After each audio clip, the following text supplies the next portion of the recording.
Yeah, well, guns are obviously an issue, but about which most people are very passionate, and so am I. I mean, just yesterday was the 2-year anniversary of the Pulse massacre. I mean, I don't call it a shooting, I call it a massacre, and that's what it was.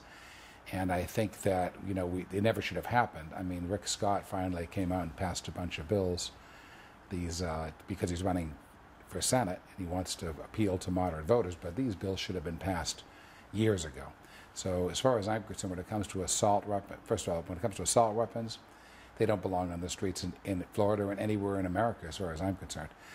If somebody wants to fire an assault rifle with 50 rounds in a minute, they can join the military and they can get trained to do that.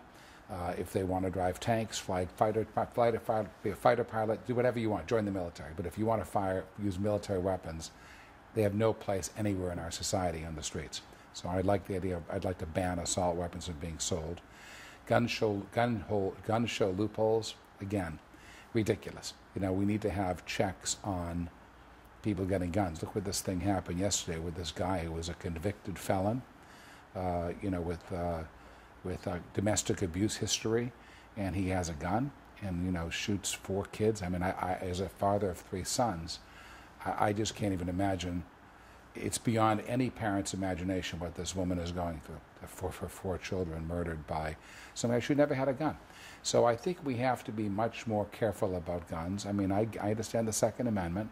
People do and should have the right to defend themselves. If somebody breaks into your home, you shouldn't be standing there with a flashlight. I mean, you have to be able, if you want to defend yourself with a gun, you should get one, but you need to have a background check to make sure that you don't have mental health issues, that you're not a likely problem. The idea of having people who aren't allowed to fly in an airplane, because they're a terrorist, get a gun is ridiculous. So again, if you're banned from flying, you're banned from having a gun. And I think that what we passed, I'm in favor of what we passed. It's a good start. It's a first step. I'm glad that they did that. Hopefully they'll understand that this is a much bigger problem. It needs, much more comprehensive solutions. And as governor, I will be looking at every aspect of guns and safety, because I don't know if because it's not just the guns, it's obviously schools. Parents have to be able to send their kids to schools and know that the kids absolutely are going to be safe, both when they're inside the school, when they're going into school, when they're leaving school, and when they get into their neighborhoods. So, guns are something that I'm going to focus on as governor and make sure that people's Second Amendment and rights are protected, but society is no longer endangered.